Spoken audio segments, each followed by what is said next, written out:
conversation. So, first place, let me say that I'm truly delighted. And I now hope that through this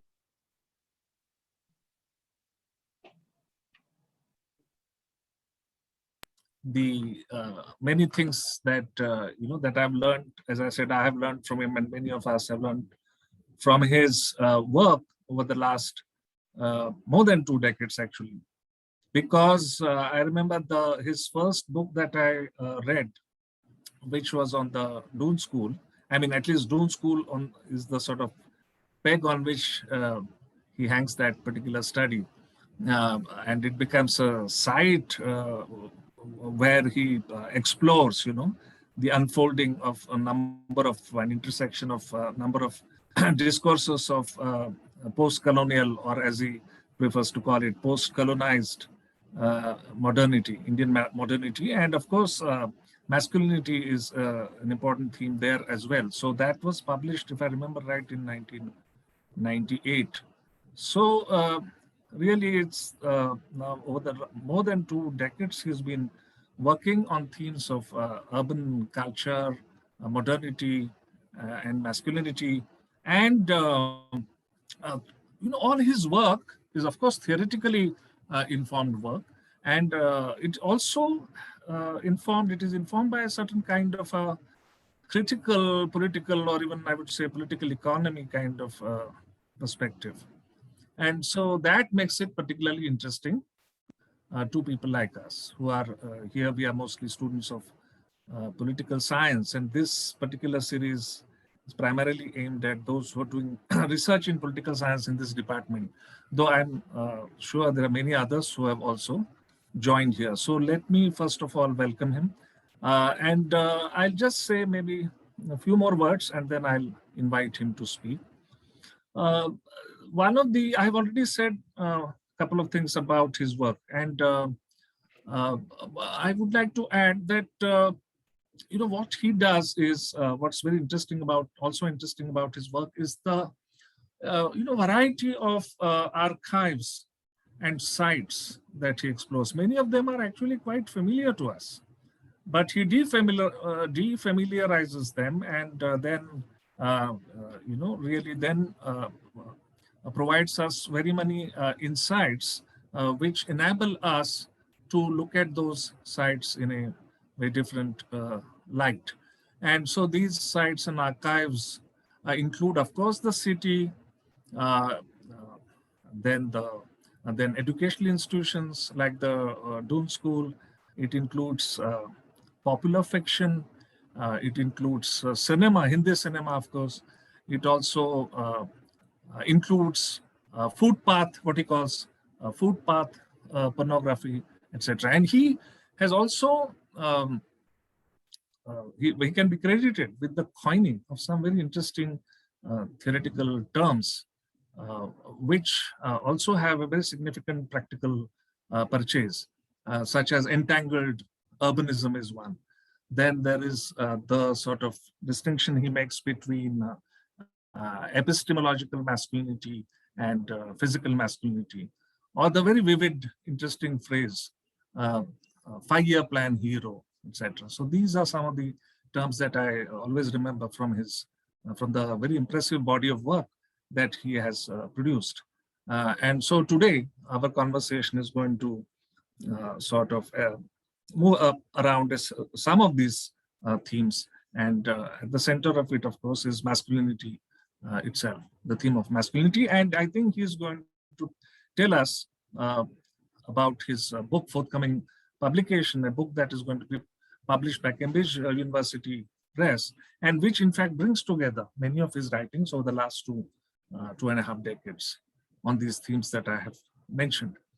So let me begin by asking you, what is this sort of broad theoretical and political framework, or political economy framework, within which you approach this set of interconnected themes?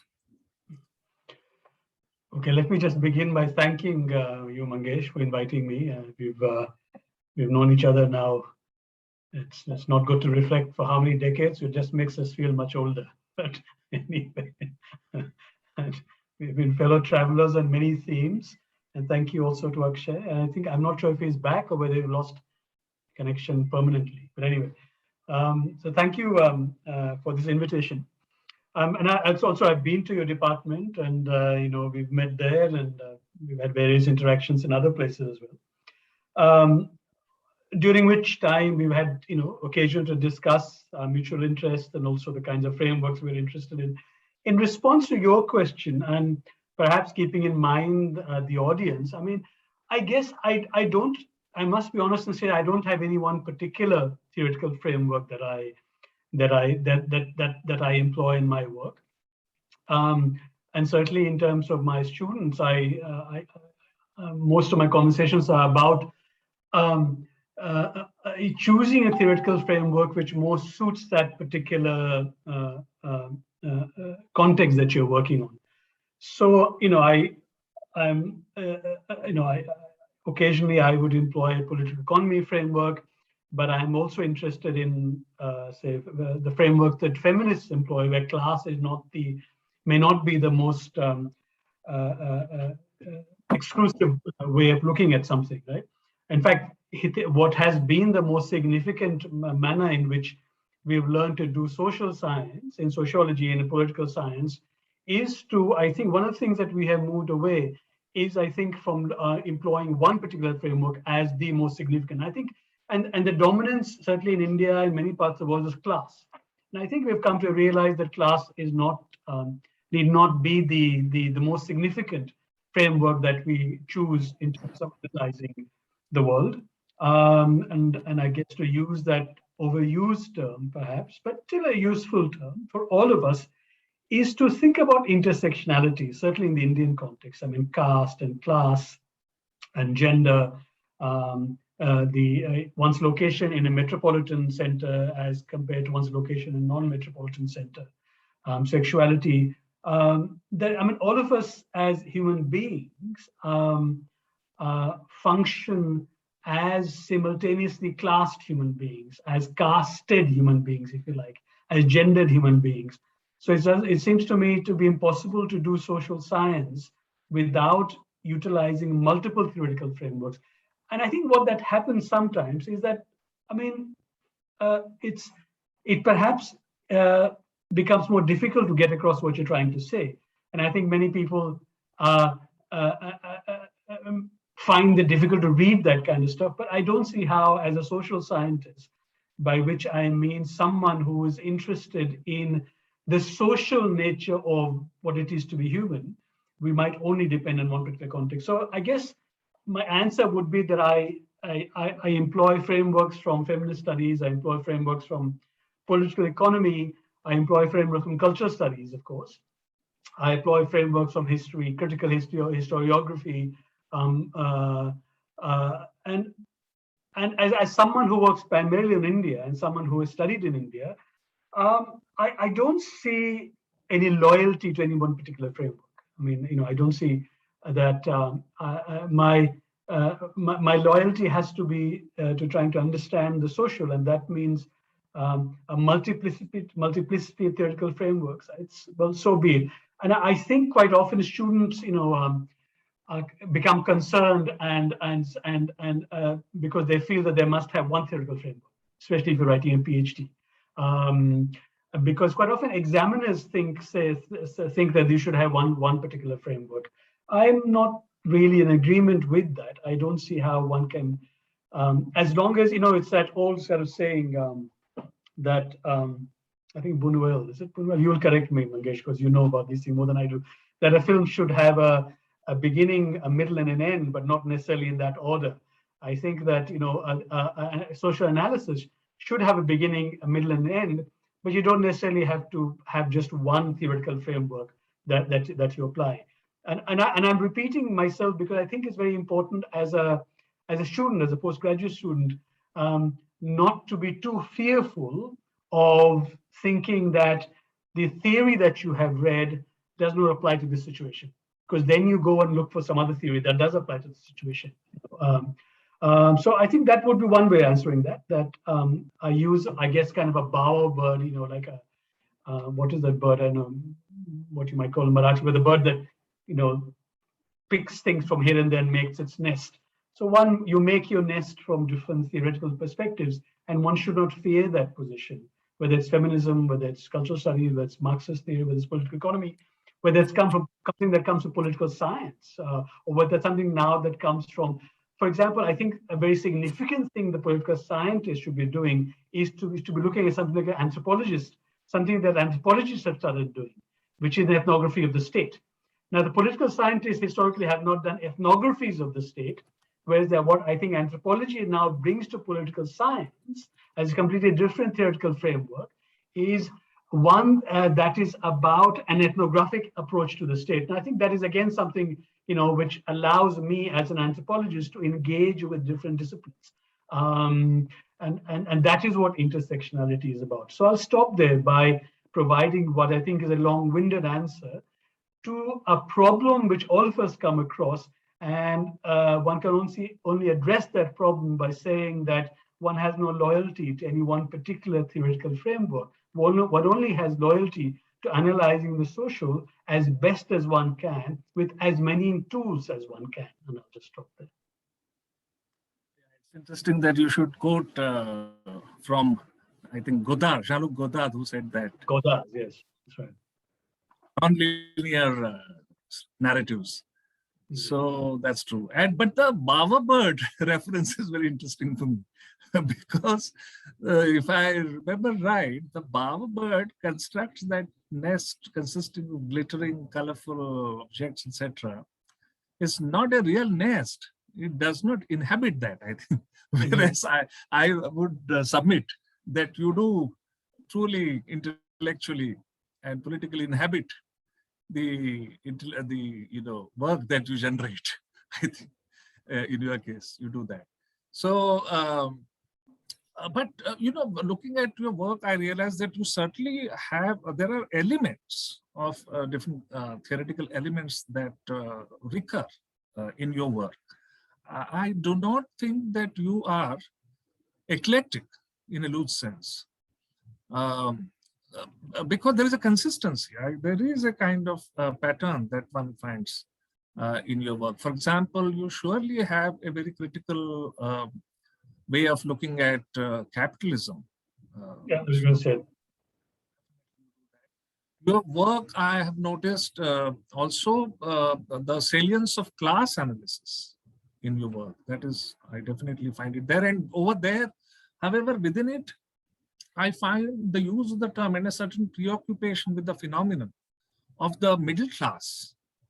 You often make this kind of distinction between middle class and non-middle class men, for example, or masculinities, etc. So that so there is a so even within class analysis, you have a certain distinctive approach, and you have a set of distinctive kinds of concerns. And of course, you have looked at in very interesting ways. You looked at the popular fiction, cinema, but also music. For example, your piece on Lata Mangeshkar, which generated some heat. I don't know how much light the debate generated. I don't know the responses. I mean, to your piece, but it did generate a debate. I clearly remember that. So that work on Lata Mangeshkar, which you also invoke in this the introduction you've written to your forthcoming book. So that is certainly a thread that continues in your work. Sure. So these I find this very interesting, and also another thing which I have noticed, that you do not take a breezy, your approach is neither a kind of breezy cosmopolitan approach, and certainly it is not a dogmatic indigenist approach.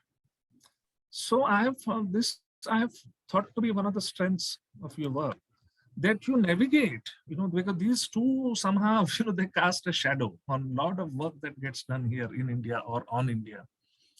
But your work cannot be pigeonholed like that. And you very consciously navigate and you find a third way. because you are, of course, very attentive to these concerns that indigenous raise, and you have broadly a cosmopolitan kind of an outlook. But uh, I see a certain, as I said, navigate is the term that occurs to me, that you do not easily fall into either category. And that's not an easy thing to do, I think. It's, again, I won't use the term balance because balance is a bit blunt. So that navigation, but perhaps you could tell us something about that. And then again, ethnography.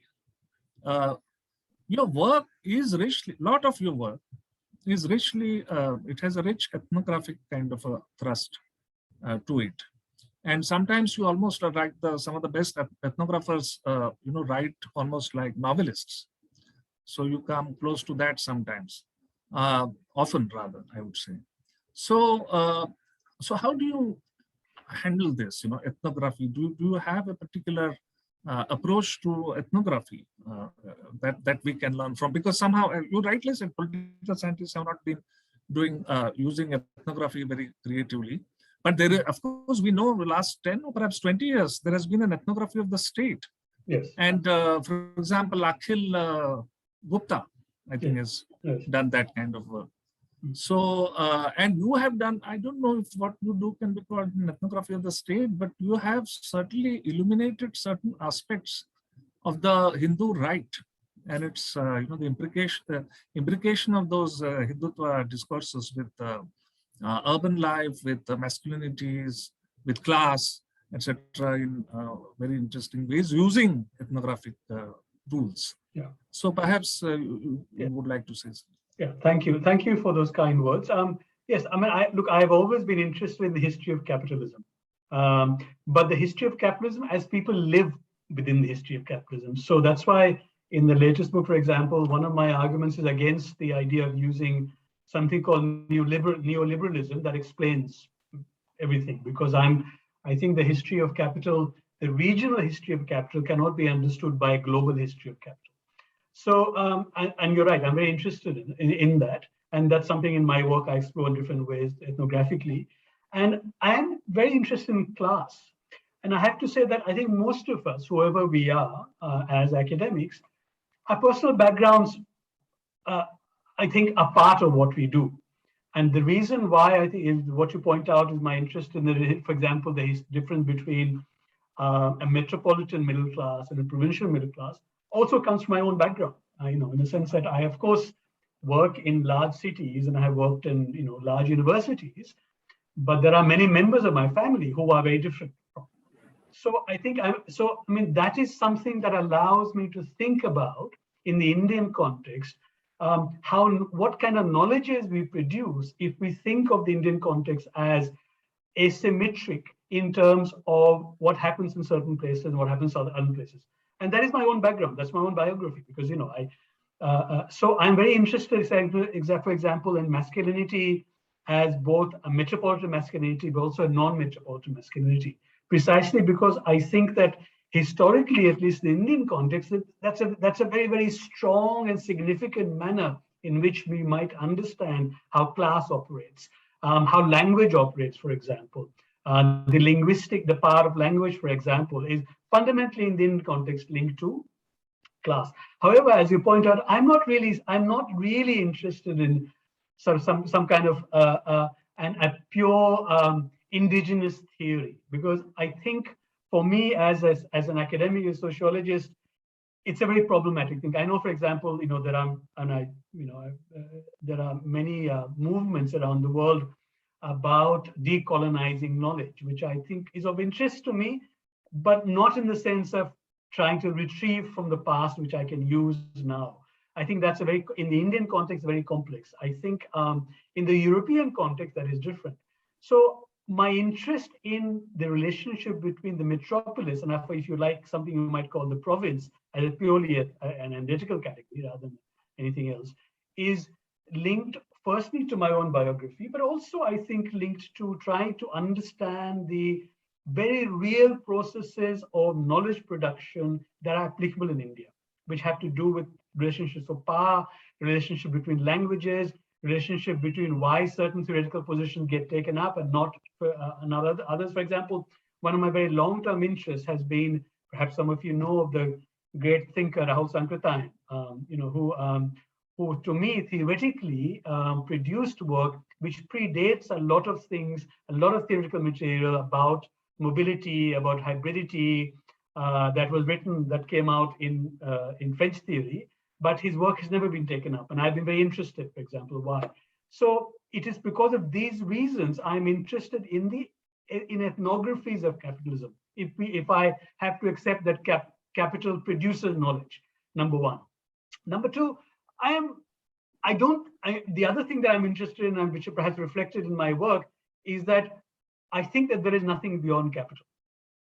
And I'll say that very bluntly, which is to say that I exist within the knowledge formation that capital produces. I work within that, but I'm interested in the interstices, that is the gaps within what capital allows you to do.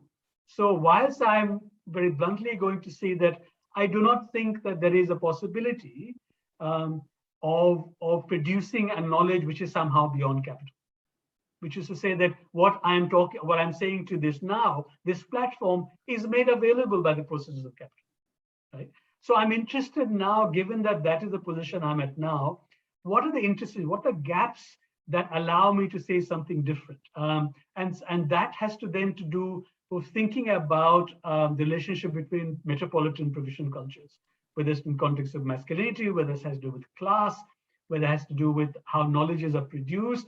And it is from that, it is in that context that I come to it from the point of view doing field work, ethnography. That is, I'm interested in producing theoretical frameworks, not from theory itself, but making theory walk its way through empirical work without it being reduced to empiricism. So I'm not so much interested in empiricism that is just descriptive work, but empiricism, of course, in philosophical sense, but also in its very straightforward sense that I'm not interested in description, but I'm interested in empirical material. What do people say? How does one theorize that? How does that hopefully make it interesting? Rather than build theory from theory itself. I think that as an anthropologist, perhaps that is my key interest, that is my key concern. And that is something that runs through all my work, trying to make interesting the present, perhaps make the present as interesting as historians have made the past. Because and if I was to say that there's one theoretical framework that I utilize in all my work, it is presentism, which is to say, how is the present produced through the processes of the present? History is important for my work, and none of us as political scientists, sociologists, whatever, do political science or sociology without history, right? It's not possible anymore to do that. But nevertheless, I'm interested in how the present makes the present, rather than saying that it is a history, that is accumulation of history that makes the present. The accumulation of history allows me to understand the past. In many ways, actually, does not allow me to understand the present at all. So I'm still struggling with the idea of how do I understand the present through the process of the present. That is, what does the present do to the past, rather than what does the past do to the present? And it is in that sense that my work on masculinity, on the city, on class, on middle classes, and the history of capitalism is a process of trying to develop, that's too grand a word, but trying to think about how the present makes the present. And anthropologists have been doing this for a long time, right? How is performance, for example, involved in producing the present? How do we understand masculinity historically, but how does that present interpret that past rather than the other way around in order for me to understand masculinity? And it's in that sense, I'm very interested in, ideas of metropolitan cultures and provincial cultures as descriptive categories. And as I say, and I have to go back to the fact that I think all of us, and if we are honest, will have to agree that at some point our own biographies enter into our work and what we produce. And so that is my personal biography, which is certainly part of my intellectual biography. And it is something that allows me, I hope, to think about the present through these kinds of things, which I'm very grateful for you to pointing out that these are the themes that I've engaged with. I mean, I said that if there is an overall theme, it is to do, if whether I'm looking at cinema, whether I'm looking at cities, gated communities, shopping malls, masculinity. I'm really interested in number one, how do people live within capitalism? Number one. And secondly, what does ethnography tell me about that occupying capitalism? So like I remember several PhD students will. I think that all of us must have political positions, right? But I think as social scientists, I don't think it helps to bring our political positions to an analysis. So I'm very interested in shopping malls without beginning from the position of saying the shopping malls are terrible. They may well be, I don't know. But I'm not interested in a position that says shopping malls are terrible. I want to understand why people like shopping malls. I may or may not like shopping malls. So that one must have political positions, but one's political position does not necessarily always make for good social analysis. So one must be a feminist, but that must not allow us from preventing an understanding of why women, for example, may not take a feminist position. Right? So politics is good for one's intellectual development. It's not always good for social analysis because it should not prevent us from stopping us from analyzing certain positions. So these are some of the things that run through my work, and certainly have run through my work in terms of masculinity. And a lot of my work in masculinity is really looking at the relationship between capitalism, class, and masculinity. And in that sense, you're right, that I'm very interested in, say, metropolitan masculinities and non-metropolitan masculinities. What do they mean in the Indian context, and how do we understand them? Yeah, it's interesting. You said actually very many interesting things, and particularly, and I'm glad we are recording this, of course, with your permission, so that I'll be able to hear it again. What you said about theory and relationship between empirical materials and theory, etc. I think you said it very in a very vivid and almost poetic manner. But towards the end of this set of remarks, you said that politics often makes for bad social analysis, or it doesn't necessarily lead to political passion, doesn't necessarily lead to good social analysis, which I think is a very important point. It reminds me of something which I think André Gide probably once said, that good intentions often result in bad literature. So I think particularly in India, not only in India and at this juncture, there are very many well-meaning people, and often they have sort of radical kinds of political positions, and they, I think, should pause and take thought and reflect on what you just said about politics and social analysis. Having said that, there's also something else that I must point out at this stage, because many of us here are students of politics and political science, and we study, certain aspects of the thought of Habermas and Foucault, and the Habermas's critique of Foucault, etc. And there, I very clearly remember that Habermas accuses Foucault of a certain kind of presentism. And I must, this is more for the benefit of people like me, who, when they think of presentism, they remember this particular Habermasian critique. But surely that's not what you're saying at all, the kind of presentism that Habermas has in mind, the negative use of the term. Yes. Because I think what he means is that Foucault has a certain notion of the present, of a certain kind of carceral society, and when he looks at the past, he gives you a certain account which is actually sort of predetermined in a certain sense, so that past is seen to be necessarily leading to this kind of present. That's not what you're saying. Obviously, you said it very clearly. So, and also it reminded me of a conversation with Arjun Appadurai in the late 90s, which actually is in print. It was published in the journal New Quest. This was in Mumbai, where he said that what he does, and I think a lot of your work is also like that, which is to capture the emergent. So that theorizing the present involves that. And he also said this, I remember, again, Habermas figures here, Habermas's famous work on the public sphere, etc. And we're talking of coffee, the coffee house as a site.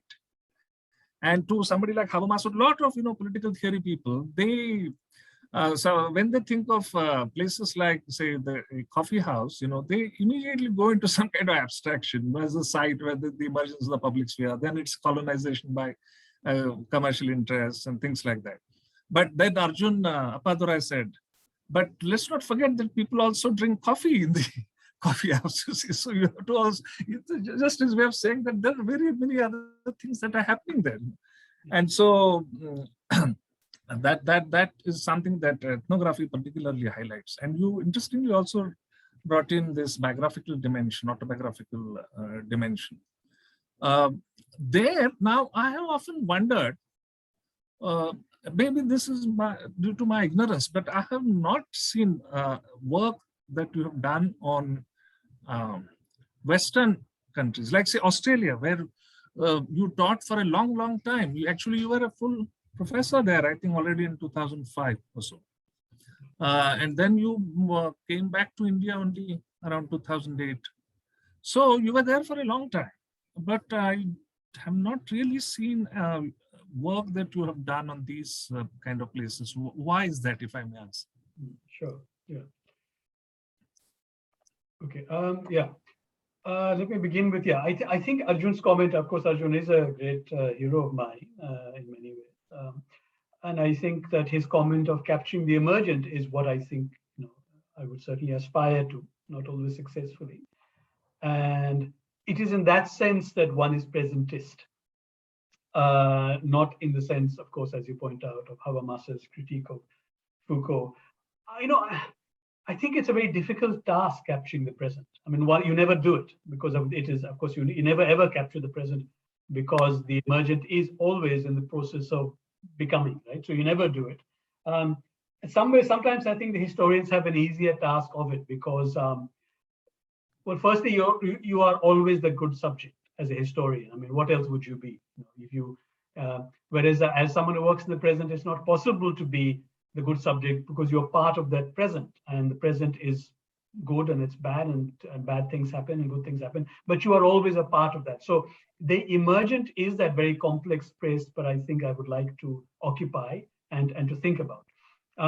And I guess my inspiration of the presentism comes from Edward Bruner, who's an anthropologist, who wrote a book, in fact, they had a collection on performance. So and in the question there was, how does the present create the present? What does it mean to even say that? So that is something that I'm interested in. So it is in that sense, for example, I've been interested in relationship between masculinity, religion, but also consumer culture, because that is our present. That religion does not exist beyond consumer culture. One is not purely religious. One is that religion, if, for example, one is so-called Hindu fundamentalist, that person is also simultaneously a consumer. And how does consumerism affect his or her ideas of what it is to be a religious person? Okay, so it is in that sense I'm interested in the emergent. So it's masculinity, religion, and consumer culture, masculinity and technology, for example, masculinity and the street, masculinity and reading footpath pornography that I've looked at earlier, masculinity and watching films, for example. It is in that sense that there are a number of, by the emergent, I think Arjun Appadurai also means the coming together of many things, including the act of just drinking coffee. Nothing may be happening, right? So now you asked me a question. That's a good question as to why I have not looked at other countries. Well, I guess in one of my co-authored books I have, which is called Asia: Global Politics in the Cultural Politics in the Global Age, which was co-authored. I've looked not just in India, but I've also written another, but I have to say Asian countries, China, Indonesia, Malaysia, etc., etc. It's a good question. I'm currently involved in a project which is looking at South Africa, India and South Africa, with some colleagues. And I have it in looking at a non-Western context, a task which I think which has been done very valuably by an anthropologist, by the anthropologist sociologist J.P. Uberoi. For him, he said, look, I'm only going to look at the West because the West looks at us. which is a valuable task. And I don't think many of us are capable of that task, but it's not ethnographic, of course, not fieldwork based. But in terms of why I've not looked at that, it's a good question. And I think it's a question, I guess, I don't have an adequate answer to, except that I was interested in certain kinds of cultural complexity, and I thought cultural and theoretical complexity, and that cultural and theoretical complexity I was more able to find looking at the Indian context, at that particular point in time. Having done that, I am now interested in looking at other contexts.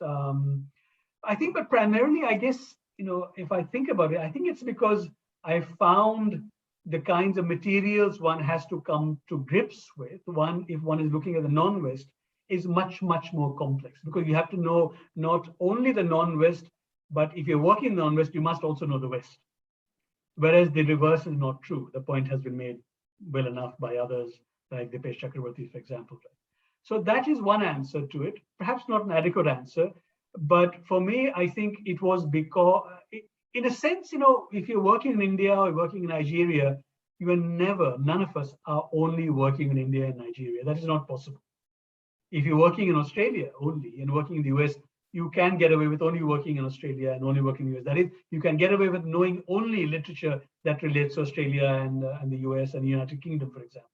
But the reverse is not true. So I would not say that, why, of course, all of us who work in non-Western context have a specific focus. There is no choice for us to theoretically know other parts of the world. That's one kind of answer. But of course, I haven't really taken on focused work, although I'm now interested in looking at the UK context, for example, which is where I'm located now, because it's theoretically interesting for me. It has become theoretically interesting for me because the process of migration that happened, the process of interchange that's happened between the UK and the rest of the world. So it's theoretically now intellectually of interest to me. It's something that I'm certainly thinking about. So those would be, I guess, some of the ways of answering the question of the issue that you've raised. About the ethnographic work that you've done, field work, and you have done extensive field work, and you have, that has involved really immersing oneself in certain kinds of locales, and really closely interacting with a variety of people, etc. So I know that you have worked in Mumbai and certainly in Delhi and possibly a few other places. So because many of us here, many of the participants are researchers who are doing MPhil or many of them are actually doing doctoral research, though of course they don't all use ethnographic methods. In political science, it's not that common, but still, would you have some advice for them? Or can you tell us how you go about this work? How do you plan it? And how do you execute it? Well, it's a good question. I guess one answer to that is really that old rhetorical answer to just say, how long is a piece of string? Most people most of us who've been in academic life for a while know that a piece of string is really as long as you want it to be, right? There's no particular answer. It's like the question I'm sure you're asked, what is the ideal sample size? The ideal sample size for any PhD work could be 1 or it could be 100. Really, it makes one does not provide greater insight into human life as compared to the other. So I would say that, I think political scientists are doing, increasingly doing field work. For example, people working in elections, who votes and why do people vote? What are the contexts in which they vote, for example? What is the idea of a charismatic personality? What is charisma? All these are also ethnographic questions. I guess I don't know if I have any. My only advice is to think that to realize that it is a myth that anyone who does anthropology is completely certain of her or his or what they're doing. Human beings are complex, so you may often do, say, 1 month of anthropology, and maybe 20 days of that would be completely useless. So that and that's one thing, that there is no, in my mind, that my mind, I have to say, I have taught courses on ethnographic method. I must confess that I've not always been convinced that there is something you can actually teach, something like ethnographic method, apart from the bare minimum as to how you collect information, etc., etc. So I think I would begin by saying that one goes into the field, that firstly, any topic, which is political science, sociology, or anthropology, is capable of empirical analysis. That is fieldwork-based analysis. And that is what interdisciplinarity is about, number one. Number two, I would say that you go into the field as a first-time field worker, almost as uncertain of what you're going to encounter as someone who's done 10 years of field work. Number three, I will say that you construct, you work how to do field work once you're in the field, not before it. Which is to say that no one has any privileged knowledge in terms of what happens in the field. Fourthly, that most field work, and I think it's important for us to remember this, is fiction, which is to say it's not false, but that with any kind of field work, one can make any kind of story. It doesn't have to be one story. It just depends on what story you want to tell. Which for me, when I discuss this with others, is a comforting thing for me. It's not something that, because often students think that there can only be one story, but that's not true. When we meet people in a coffee shop or wherever, there's just not one story we tell about ourselves. There are multiple stories we tell about ourselves, and I think that a lot of academic scholarship is precisely, for me, when it's fieldwork-based scholarship, is to think that social science is not and must never be a precise science. In fact, one of my critiques of, and I think one of my problems of Bourdieu, is that his social science is just too precise. That you cannot quantify what people do. There was an old joke, I think someone who I think was trying to make fun of Bourdieu said that, in America, what they did was that they said they had this huge survey saying that what people like in art is lots of blue, right? And the Americans like a lot of blue. So someone manufactured many, many hundreds of paintings, lots of blue in it, and sold very well. Sometimes I think some of Bourdieu's work is that attempt to convert social science into a science. There is no science to social science. So I think my strongest advice would be that if you are interested in an ethnographic approach to political science, and people do it, is to think of how one makes sense of the field once one is in the field. Of course, you go into the field with having read certain things and have certain ideas, but to make sense of what happens in the field is also to constantly change what you do. Is not to, if for me, if a PhD student has begun with an idea and if she has ended with the same idea, that for me is not a very interesting PhD thesis, because then you may not have as well have done a PhD if you already know what the answer is. And certainly that's one of the things that I have in my approach has been when I've worked with masculinity and modernity. For example, I've been very interested in the relationship between masculinity and the political, for example.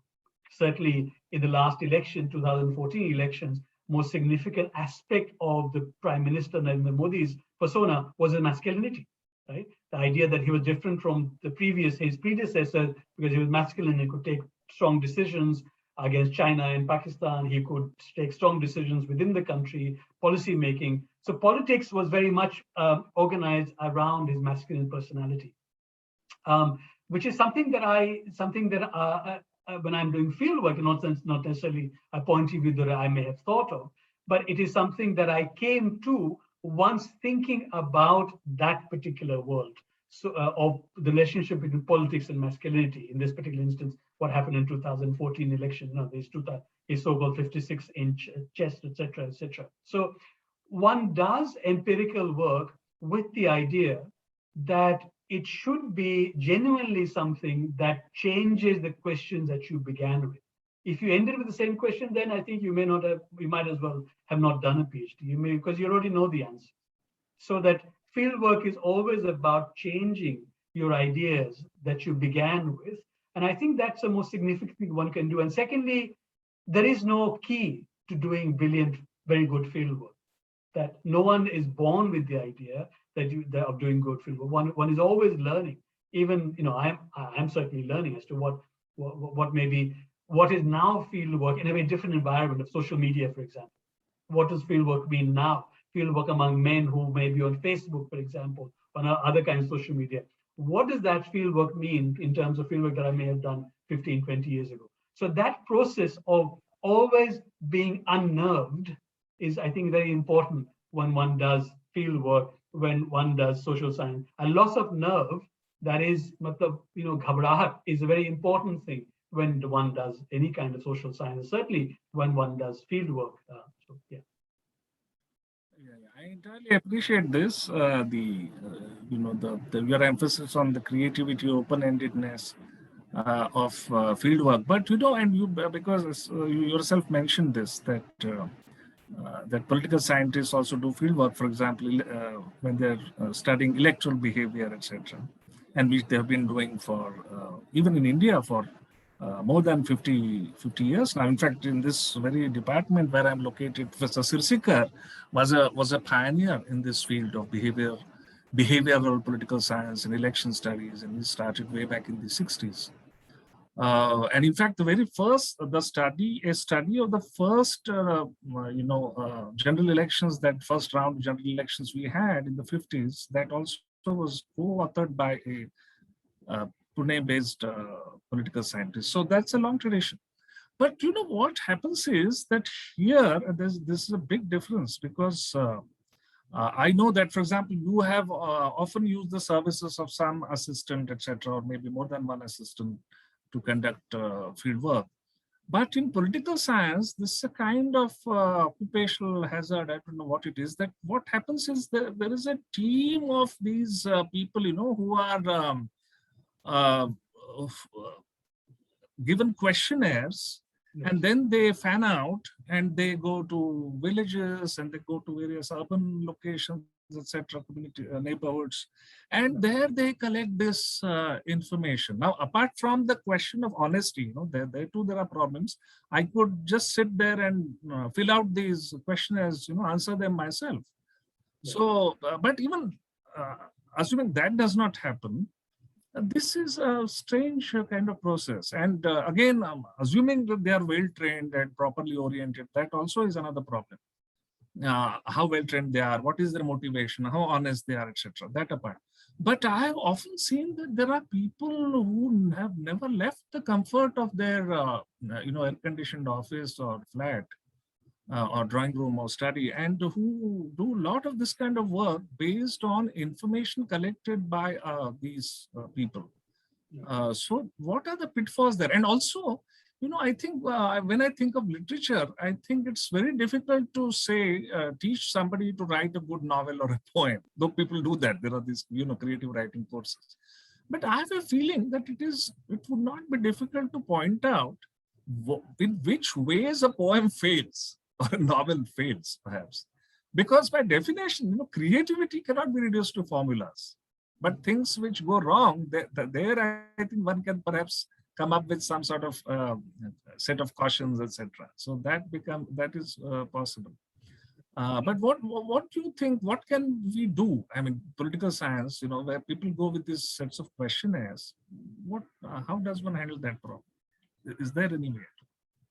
Yeah, that's a good question. The first thing I think all of us, many of us, have discussed this, is that the survey does not capture the world, it produces the world as well. It's not that the survey, there's a world out there and you hand out surveys and you're capturing a precise world. The survey itself produces the world, right? In the sense that who answers which questions, what are the contexts in which someone answers a question, what genders answer a survey, all these are ways of producing the world. Okay. Number one. It's like, I don't know, most of you listening, I'm sure you're aware of the recent Pew survey on religion in India, and there were various seminars on that. I must confess that I was quite piqued by it, because you handed out and interviewed some 20,000 people. And then you suggested that you've captured how Indians feel about religion. And I was particularly, I guess, piqued by it because as an anthropologist, this is what anthropologists do. They've been looking at, doing fine-grained work and religion, etc., etc. And suddenly someone hands out 20,000 survey and interviews 20,000 people, and they're supposed to tell us how people feel about religion. So, I mean, I think it's only one of my projects that I worked as a research assistant, and that was also, we actually worked together doing field work, my Bombay field work, in fact. So, I mean, I know the economists use a lot of survey work, of course. You may interview thousands and thousands of people, but I think that is the difference between, say, economics as a subject and, say, other subjects within social sciences. There are subjects, there are disciplines within the social sciences that, all of us know, have historically aspired to be a genuine science, like physics or chemistry. Although, even subjects like economics, you can see, are now turning away from. There's increasingly an emphasis on what's now referred to as behavioral science, behavioral economics, which in many ways seems to be like a sort of political science 101 or sociology 101 course, but that's a separate issue. I think economists seem to think that provides deep insight, but I'll leave that aside. One of the problems with the survey is that kind of methodology is to firmly understand that the surveys do not capture a world, and we must begin with that, number one. And the surveys, a survey of large numbers of people can never really, it seems to me, provide you a nuanced view of the world. Surveys are important. I mean, just as statistics and data are important. How many people are educated, how many girls go to school and drop out, all that is very important. But survey methods for me are inadequate as a nuanced way of understanding polity, understanding society, understanding, why do people do what they do? Why do people hold contradictory opinions? Why is it that on one day they say to you, I will vote for such and such person, whereas when on the voting day, they'll vote for someone completely else? A survey can never tell you that. A survey can never tell you, I'm not suggesting the social science method, anthropological methods can capture exactly how people feel. But what I'm going to say is that we must begin with I begin with the idea that it is not possible. Knowledge is, does not provide you some completely non-opaque world. It does not provide you an access to everything that people do. That would defeat the purpose of what I think social sciences have taught us, that we can know exactly what's going on. You have to accept that we don't know what's going on. But to the extent that we want to make sense of what is going on in the world, I don't really favor large-scale survey methods, because they don't provide a nuanced understanding of the contradictions, the contradictory places that people occupy. And you don't have to agree with those contradictions, but it becomes interesting to understand those contradictions. It becomes interesting to, for example, in one of my articles, I was interested in looking at masculinity and consumerism and religious, so-called religious fundamentalism. I did some field work with members of Bajrang Dal in Delhi, and I was interested in how it is that they simultaneously occupied multiple positions. And from that, I became interested in the ideas of the surface as being very significant, a surface of being, so that when I meet someone in the street and she or he says to me, how are you? They're not interested in my life story.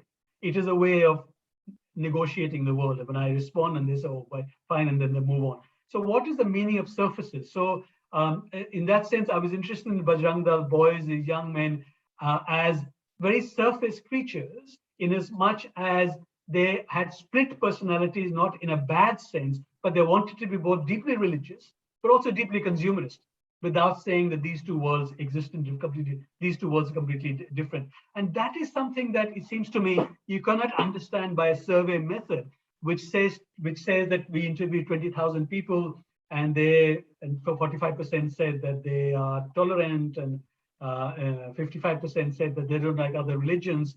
In fact, at any point in time, any one person is split. that we want, and that's why my analysis of masculinity in that sense was to understand it in terms of that split personality allows people to, men of the Bajrang Dal in that particular article, to occupy multiple spaces.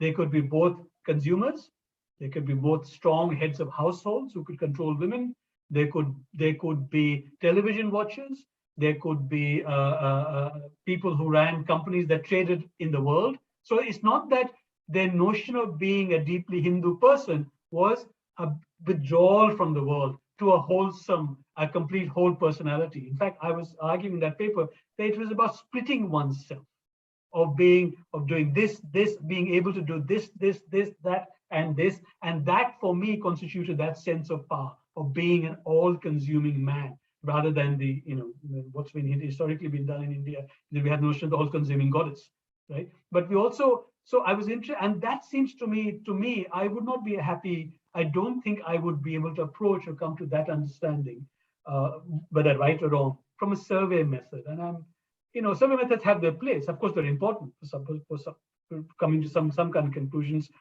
But to me, they leave me unsatisfied, certainly in terms of my own work, in terms of looking at class and masculinity and consumer cultures. They're important, but I'm quite,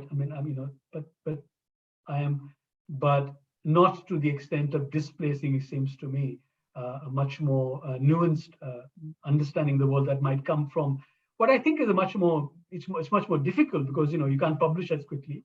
It takes much more time to make sense of what people are saying, right? And you contradictions in what they say. But if you're interested, it seems to me, if you're interested in being intellectually satisfied, then that's okay. And that's what you do. And this is really a happy coincidence that the example that you gave was that of the certain kind of manifestation of broadly what one might call Hindutva masculinities. Though I'm sure when you say split personality, etc., you use the term sort of in a different sense, maybe a bit like what Gramsci called contradictory consciousness. And you're not really pathologizing them, surely. No. That's because it might give somebody the impression that you're pathologizing them, and that's not my sense of what you're doing. So that actually brings me to the last part of this conversation as far as I'm concerned, because we'll open it up now.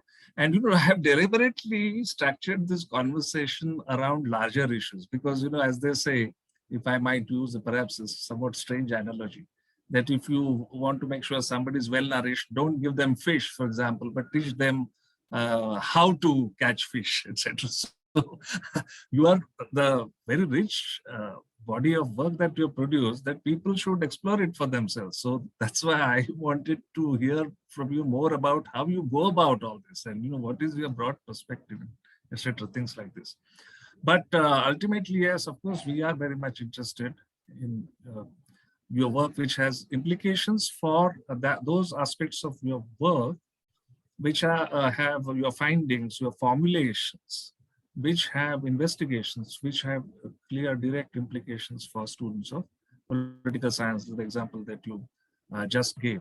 So can you can perhaps tell us a little more about that, what political scientists can learn from your work? And also one final question I want to ask you, because I just said that you're not trying to, in my opinion, you're not trying to pathologize these people. So what is, this kind of, you rightly said that political passion itself will not necessarily guarantee good social analysis, might hinder it, etc. Yeah, but of course, we still need to have, and you surely have, your work is informed by a certain kind of political perspective, and but also there's judgment. How do you look at the question of political?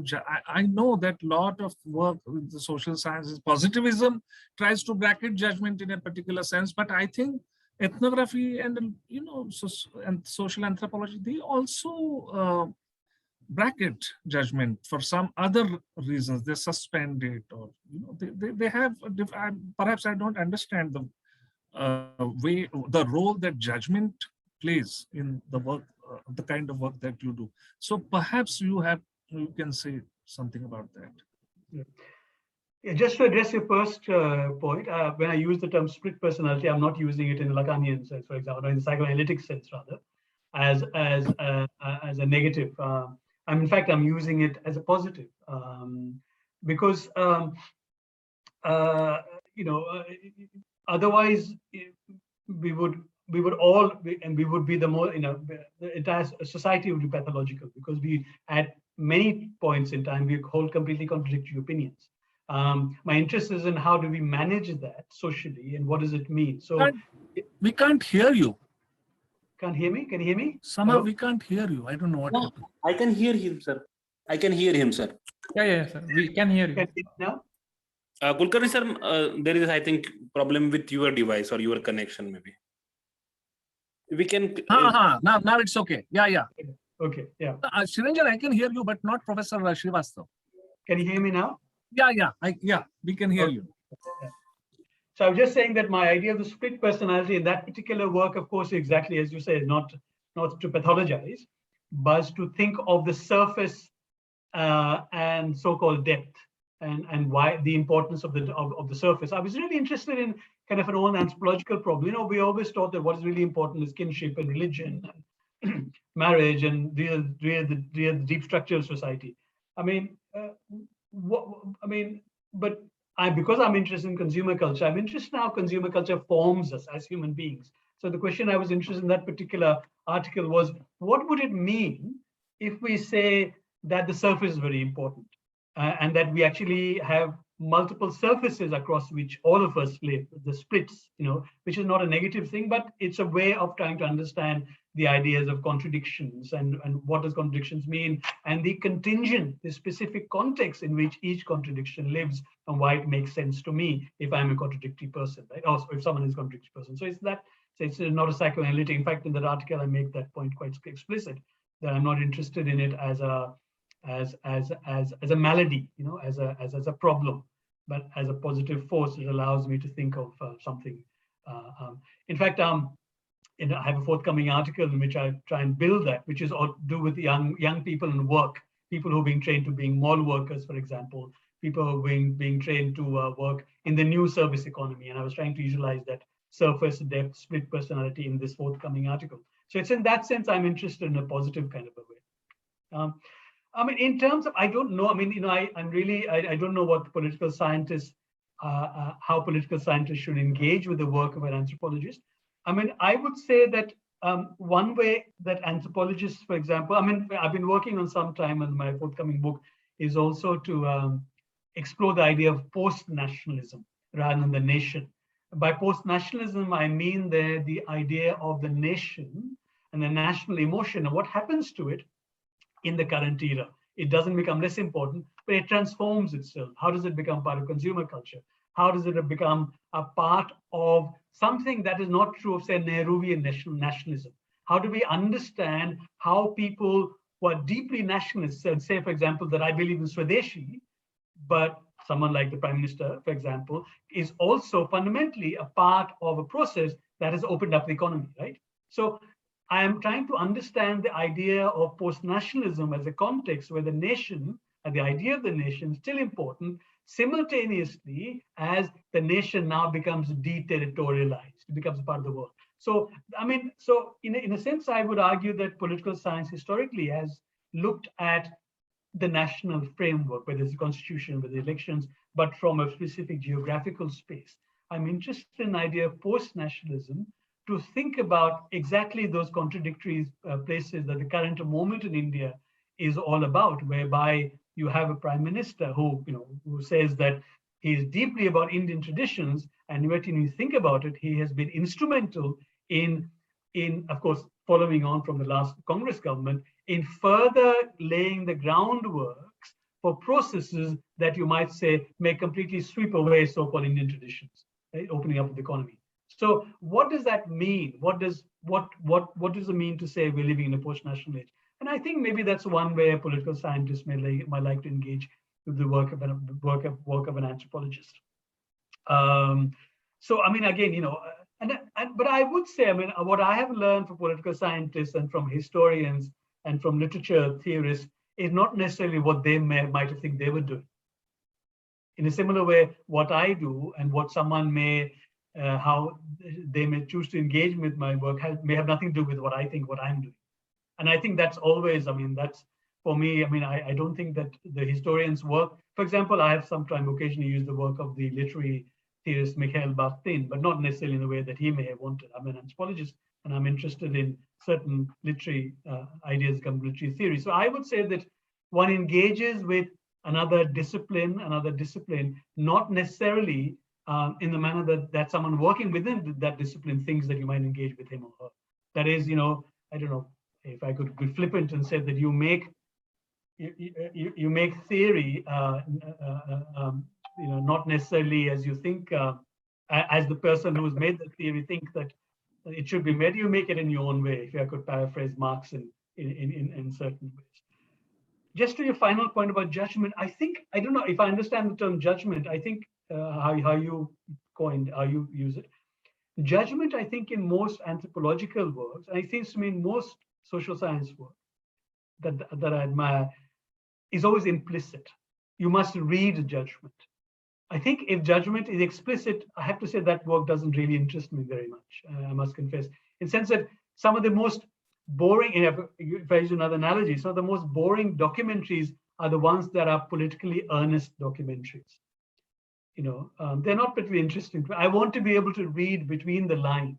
I want to be, if I'm watching a film, I want to be able to make sense of what is being said without being told what is said, what is being said. And I think judgment in many works of anthropology, I think that's how judgment works, that it is implicit, that and then you read judgment, what is being said between the lines. And I think that for me is the most interesting kind of work. You know, as I said, you know, like some of the most boring, well-meaning but boring non-fiction documentary films are those that are political. They're just, I mean, there's no creativity in that to me. Creativity lies in forcing people to read judgments that you're making that are not there, you're not being told, but you must work hard to work out what the judgment is. And that for me is the most interesting kind of work that I've read. I don't think there's any intellectual work that is without judgment, but there are works that throw judgment at your face, and there are works that ask you to look for judgment. And the latter type is, for me, the most interesting. It's also the kind of work that allows you to engage with what is happening in the world, rather than say, this is what I think should be happening in the world. And I think for me, historically, I often get into trouble saying this, but I think a lot of left history in India is really a reproduction of what the left historian thinks Indian society should be about, rather than what Indian society actually is about. And I'll just leave it at that. I think that last remark is very interesting, and especially because I know it comes from a person who is not sort of anti-left in some, a crude sense at all.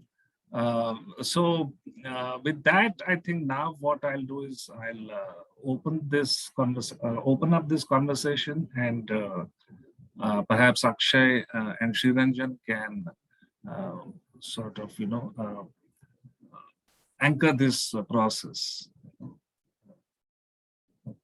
If there are any, for example, in the chat box, if there are any questions, they can perhaps, as we usually do, we pick up some questions from the chat box, or we allow them to ask questions. Or would you like to begin with some questions, Akshay or Sriranjan?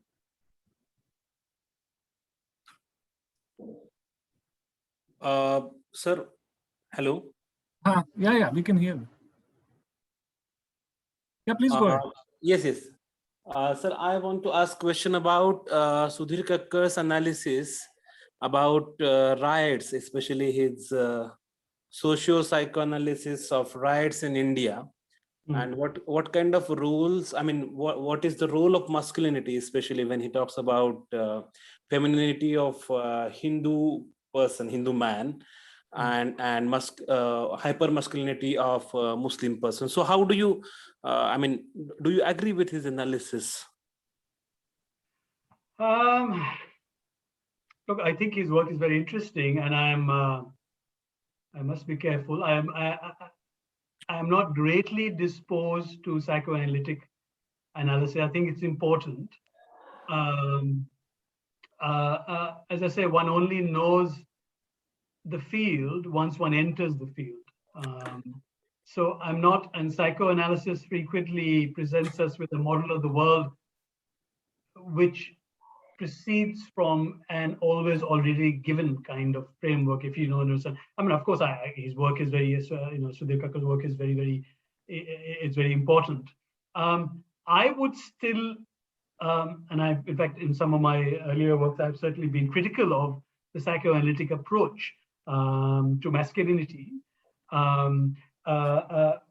To begin with, one should understand that, for example, certain forms of analysis, like psychoanalysis, need certain binaries, not all, but certain. So femininity is not the opposite of masculinity.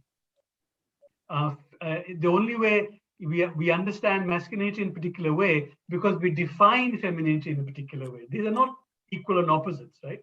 But I think certain approaches that tend towards the psychoanalytic, I'm not necessarily accusing Sudhir Kakkar of that, they tend to operate with certain categories which tend to me to be somewhat universal, universalistic, if you like, universalize what happens in the real world. Riots, for example, the masculinity in riots. Again, I would argue that if one utilizes a framework where you say that riots are an exercise of Hindu masculinity, for example, that is partially true, but not exclusively true. I mean, it's much more complex. I mean, and that's where I think you need to bring in a number of different social analytical frameworks. I mean, this will require a much more detailed answer because I do have some strong views on psychoanalysis and the analysis of masculinity.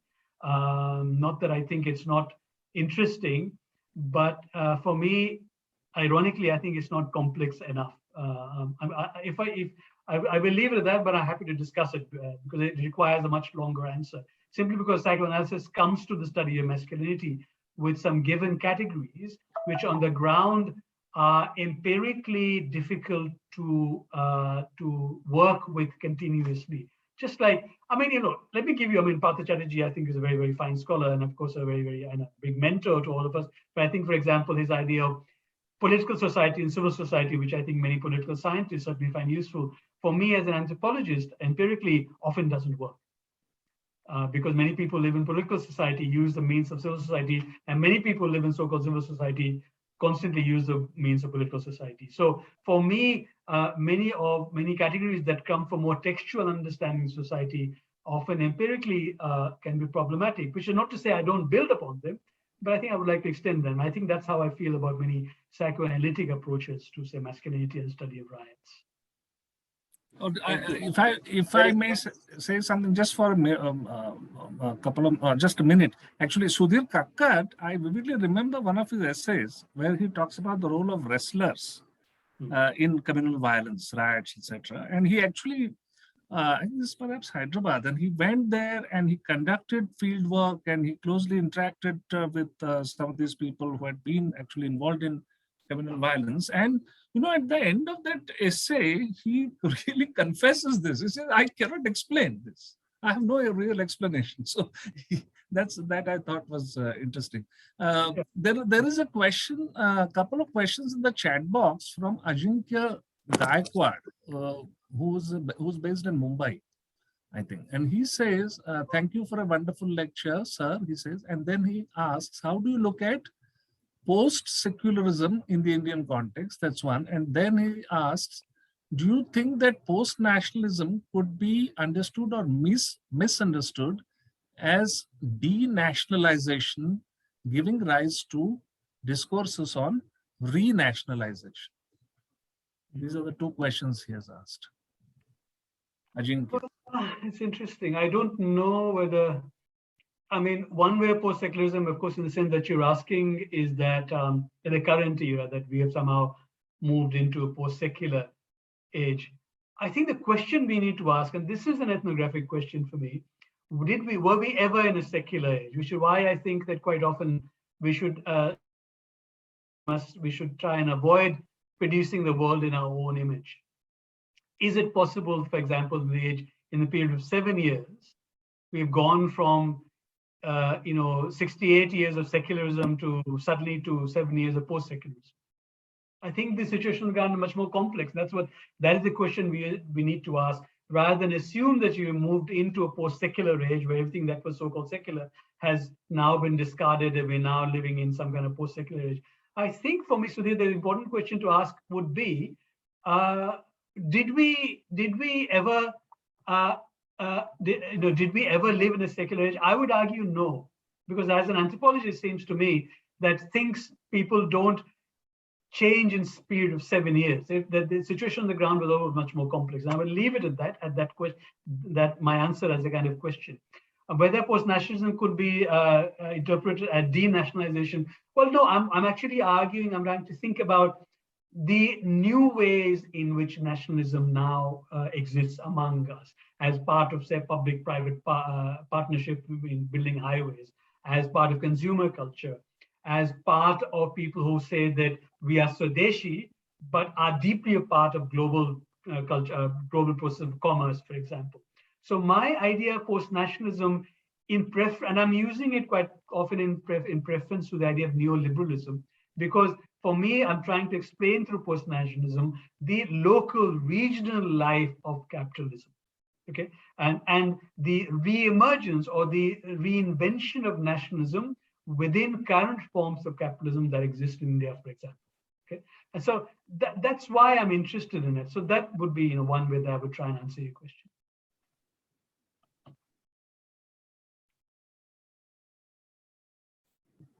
Akshay, do you have something to ask?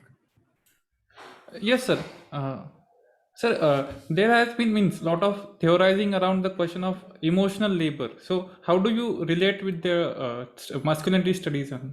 Can you briefly explain?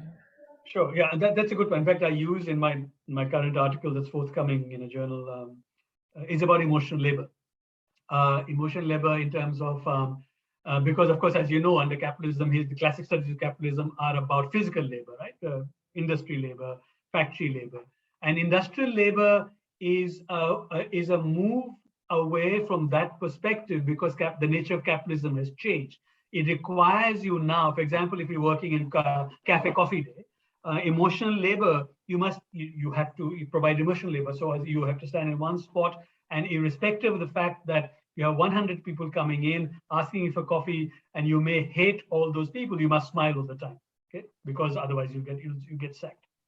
So emotional labor is the conversion of what people otherwise say is the inner life, your inner life into an outer life, into jobs. In fact, as I said, my current article is on emotional labor. But I'm arguing in that article against the use of emotional labor in earlier works. Perhaps you're familiar with the work of Arlie Russell Hochschild, the American sociologist who worked on Cabin Crew, and she was arguing that what has happened with emotional labor is that there's an inner self, American inner self, that has been colonized, and that that self is lost.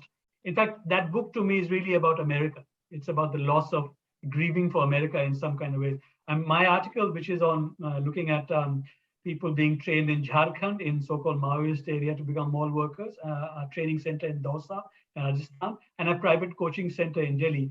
I'm interested in looking at how, in a deeply asymmetrical society like India, how people utilize emotional labor to get a foothold into some kind of formal sector job. So that I don't see that as something people fear, that they fear that the inner self being colonized. And I'm not arguing this is a perfect situation, that you work as a cabin crew and have to smile all the time, but how in a deeply asymmetrical society with different power relationships, how do people who come from very poor backgrounds utilize that framework of emotional labor to get a foothold that they may not otherwise get into a job as a cabin crew? In fact, I know that some people who did field work with, I sometimes see it, very, very poor young women living in resettlement colonies in Delhi, who did coaching, now have a job in Indigo, for example. In fact, the last time I met one of them was on a flight from Delhi to Pune. So I'm suggesting in that particular argument, not that we do not live in a perfect world, and we should try and understand emotional labor, which is the current phase of labor in capital, in terms of, we're trying to understand the Indian context, in terms of understanding the deeply asymmetrical society in which we live, where for some people, I don't know how you put it,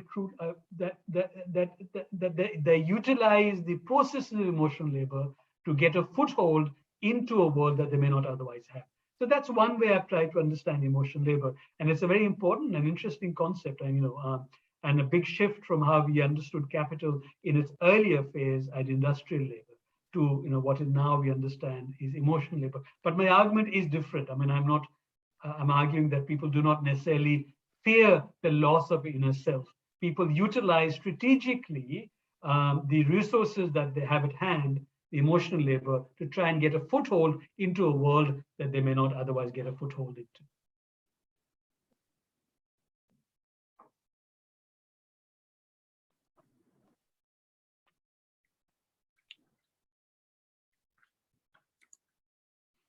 Tala, I see here one of the participants is an ex-student of ours, Tala Ansari.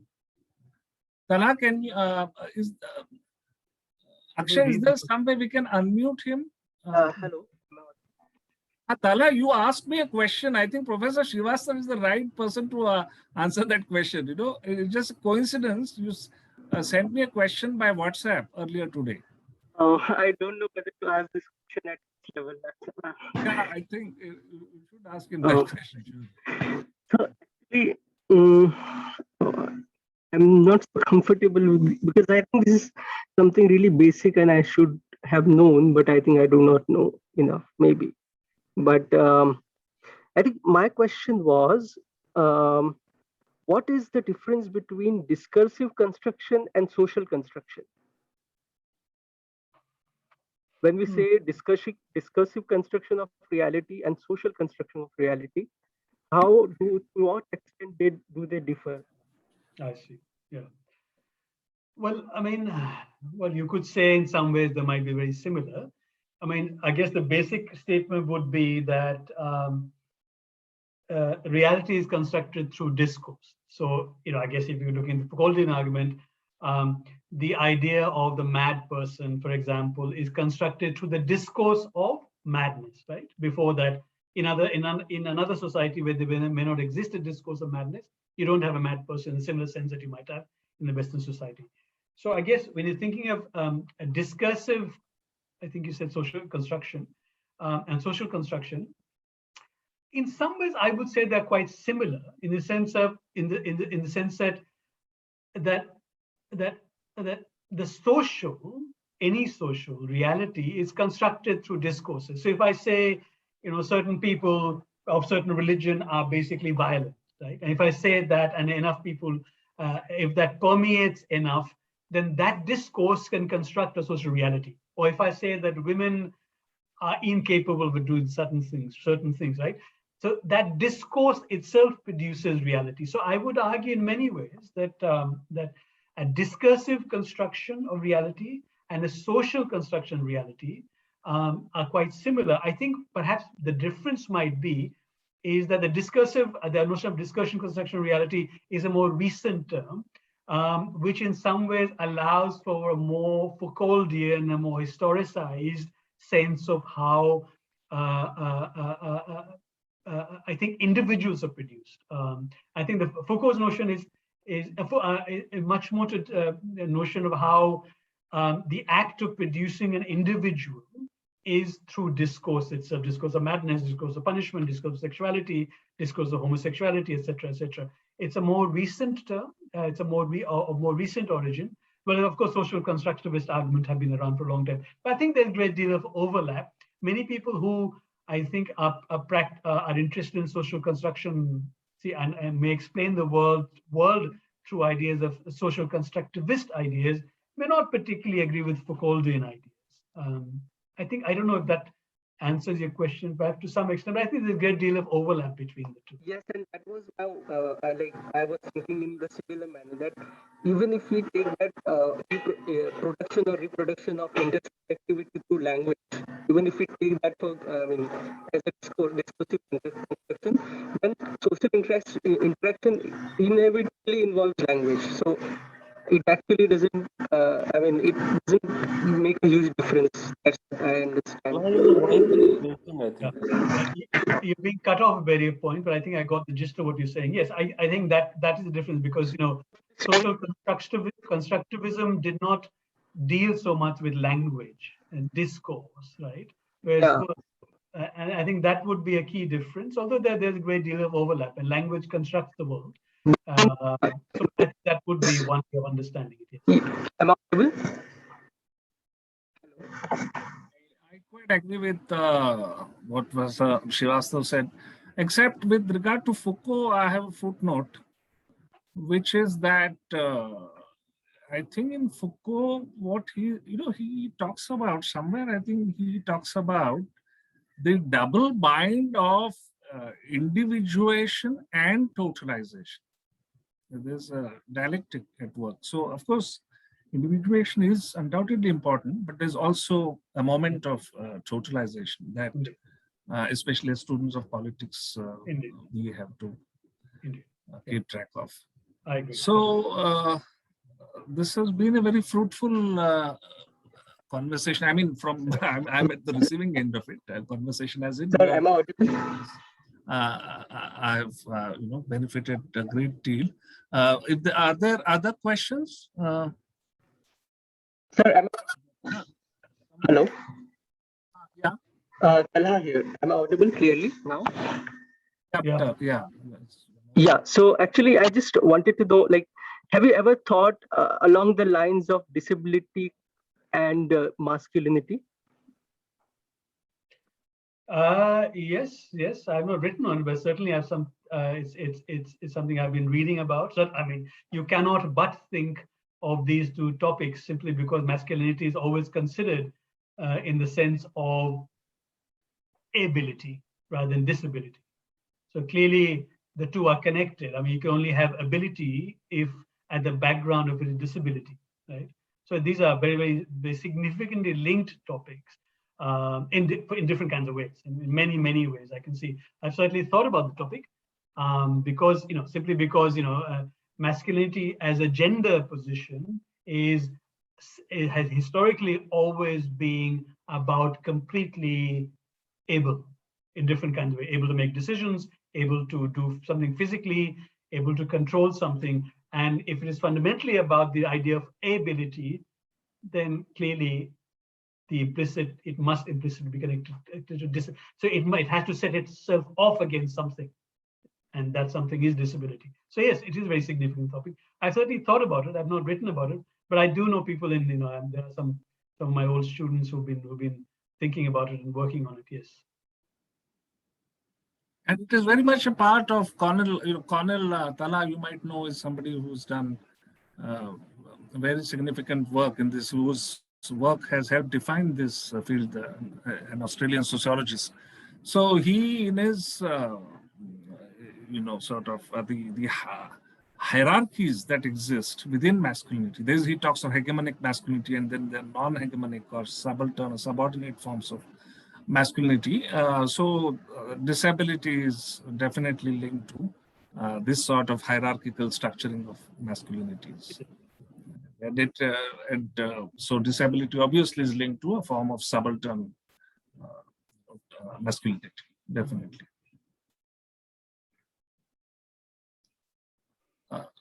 Akshay, would you like to then sum up, perhaps? So, if may I ask one more question? Yeah. So, of course, sir were there also there when we were presenting in a session where called logic of masculinity protection. Okay, and I also refer to your paper in Modi, Masculinity, Media, Manhood and Traditions in the Times of Consumerism. So I was working on Iris Marion Young, theories of Young. So she was talking about how benevolent role of masculinity is also a bad thing, and how the state acquires the role of a protector, and how it is means related to masculinity. And my further question was that how if we see the current situation, can culture be thought as some kind of internal threat to a state, and protecting from certain kind of culture is means thought to be as a role played by a state leader, and a role of a masculinity?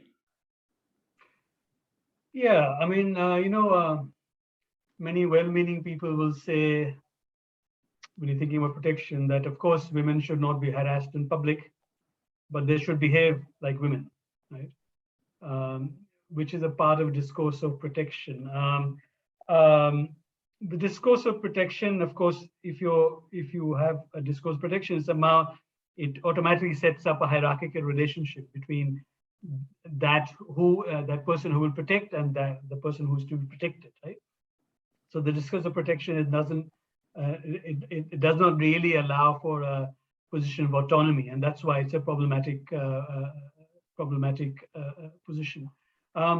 And in terms of, if I've understood your second part of the question, I think in the current time, I guess the notion of the protector, someone who protects from cultural threats or protects culture from certain other cultural threats, is a very significant way, I think, in which the current Indian polity is working in terms of providing, in terms of the discourse of protection. And that's something that I've certainly suggested in my Modi Masculinity article, and that's something that I'm quite interested in. In fact, I've looked at in other kinds of I've done some work on Hindi detective novels, the thing that you can buy very cheaply, about the discourse of protection. And at the heart of this, of course, is the notion of the significance of the family and what the family does, what the traditional family does, who should head that family. In most of the detective novels, for example, if you harm the family in any way, and that is the most severe, you deserve the most severe punishment.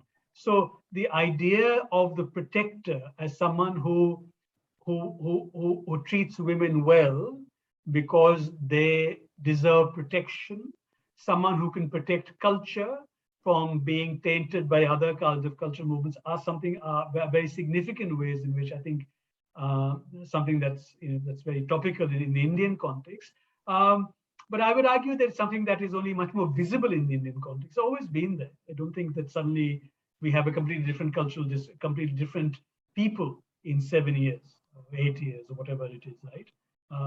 But I think these are themes we should be looking at as in the long durée, in the long term, rather than themes that are, rather than something that's happened now. What is important is to ask, why is it that these themes are much more important now? Which is what I mean by presentism. How do we understand the present? Why is it that certain themes that have been there in Indian society for a long time are suddenly much more important now?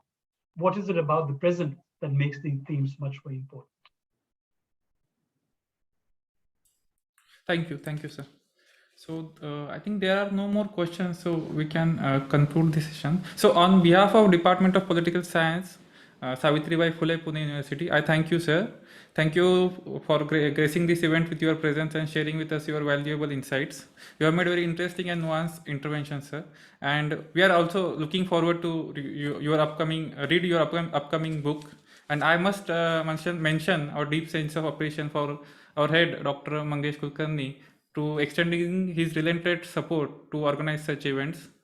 Thank you, sir. And once again, I want to state that we are most grateful to everyone who joined this session today. And on this note, I would like to conclude this session. Thank you to everyone. Thank you. I enjoyed it. Thank you, sir. Thank you, Mangesh. Thank you. Thanks. And I'll just add this bit that I found it very interesting that we had conversations in this series with two sociologists, and the other one that we were lucky to have you also as a participant in that earlier conversation with Professor Sujata Patel, and I find it very interesting that somehow, she was also talking about methodological nationalism and critique of methodological nationalism. And you have also towards then brought in the whole question of post-nationalism. So it's good that we people in the field of political science are being reminded of the need to transcend methodological nationalism and to engage critically with post-nationalism. So thanks again. And we look forward to your book, The Cambridge Volume. Thank you very much. Thank you, everyone. Thank you. Thank you. Thank you, sir. Thank you.